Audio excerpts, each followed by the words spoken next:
eksepsi kuasa tergugat 2 tersebut adalah tidak beralasan hukum dan haruslah ditolak. Menimbang bahwa oleh karena eksepsi tentang kompetensi absolut yang diajukan oleh kuasa tergugat 2 ditolak, maka adalah alasan hukum untuk menyatakan Pengadilan Negeri Kupang berhak mengadili perkara ini dan menangguhkannya perkara ini sampai dengan putusan akhir.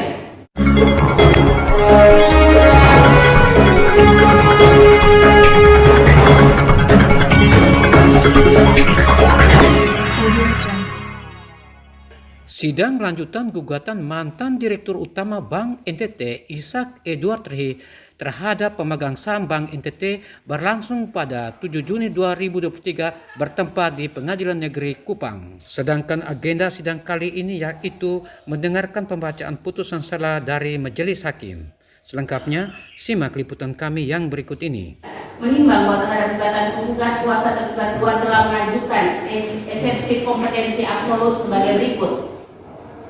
1. Pengadilan Negeri Kupang tidak berkompetensi mengadili perkara perdata nomor 309/PDTG/2022/PPM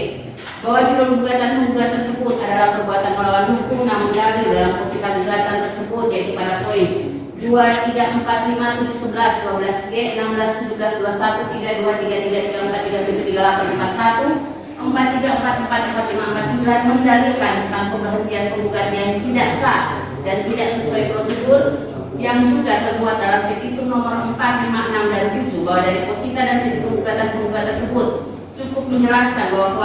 kewenangan mengadili perkara tersebut adalah Pengadilan Tata Usaha Negara dan bukan merupakan kewenangan Pengadilan Negeri Kupang. Bahwa dalil gugatan penggugat tunduk pada kompetensi absolut yang berbeda di mana kami membagi gugatan tersebut dalam 3 permasalahan hukum yang berbeda kompetensinya, yaitu masalah pemberhentian penggugat dengan hormat dan dengan hormat yang tidak sah dan tidak prosedural, masalah pencemaran nama baik yang menyangkut harkat dan martabat penggugat, dan masalah perbuatan melawan hukum yang abstrak dan hanya berupa judul dari gugatan penggugat. Bahwa dalam ketentuan hukum penggabungan 3 permasalahan hukum dengan kompetensi pengadilan yang berbeda,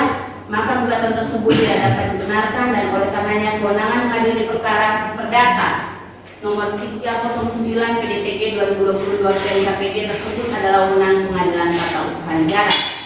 Menimbang bahwa sebelum melanjutkan pemeriksaan pokok perkara maka terlebih dahulu harus dijatuhkan putusan sela terhadap eksepsi kompetensi yang diajukan oleh tergugat 2. Menimbang bahwa selanjutnya segala sesuatu yang termuat dalam berita acara sidang perkara ini untuk menyikat putusan ini dianggap telah termuat dan menjadi bagian yang tak terpisahkan dalam putusan ini. Tentang pertimbangan hukum, menimbang bahwa terhadap eksepsi kompetensi absolut yang diajukan oleh kuasa tergugat 2, Majelis Hakim mempertimbangkan sebagai berikut. Bahwa setelah membaca dan mencermati surat gugatan penggugat, pada pokoknya yang menjadi pokok sengketa dalam gugatan adalah gugatan perbuatan melawan hukum tentang pemberhentian penggugat sebagai Direktur Utama PT Bank Pembangunan Daerah Nusa Tenggara Timur dalam masa jabatan 11 Juni 2019 sampai dengan 10 Juni 2023 oleh para tergugat dalam rapat umum pemegang saham luar biasa PT Bank Pembangunan Daerah Nusa Tenggara Timur tanggal 6 Mei 2020. Menimbang bahwa setelah membaca dan mencermati eksepsi kompetensi absolut yang diajukan oleh tergugat 2, pada pokoknya kuasa tergugat 2 menyatakan bahwa berkaitan dengan keputusan yang dikeluarkan oleh tergugat 1 adalah merupakan kewenangan Pengadilan Tata Usaha Negara dan dalam gugatan penggugat telah terjadi penggabungan 3 permasalahan hukum dengan kompetensi pengadilan yang berbeda, maka gugatan tersebut tidak dapat dibenarkan.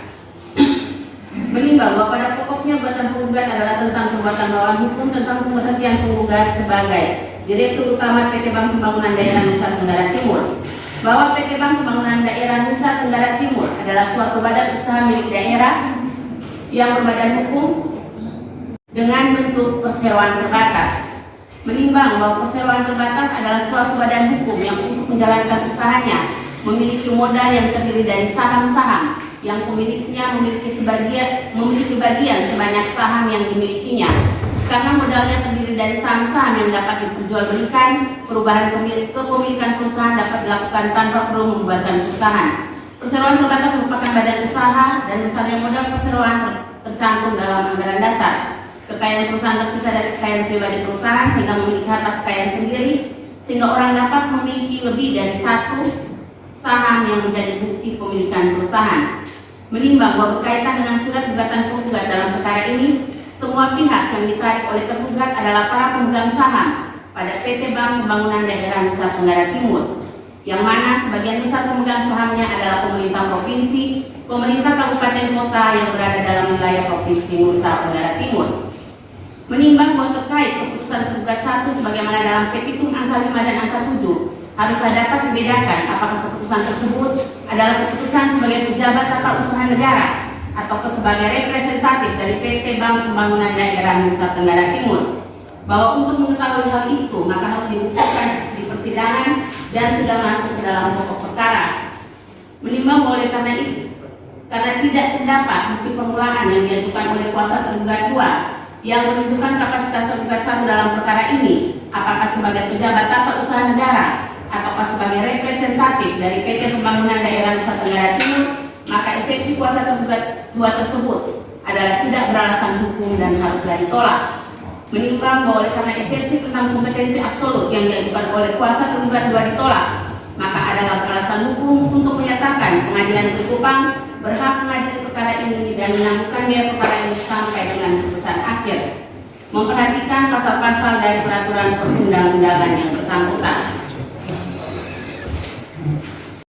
Kompetensi absolut dari tergugat 2 menyatakan pedagang umum in kasus Pengadilan Negeri Kupang kelas 1A berwenang mengadili perkara nomor 309/PDTG/2022/KMKPG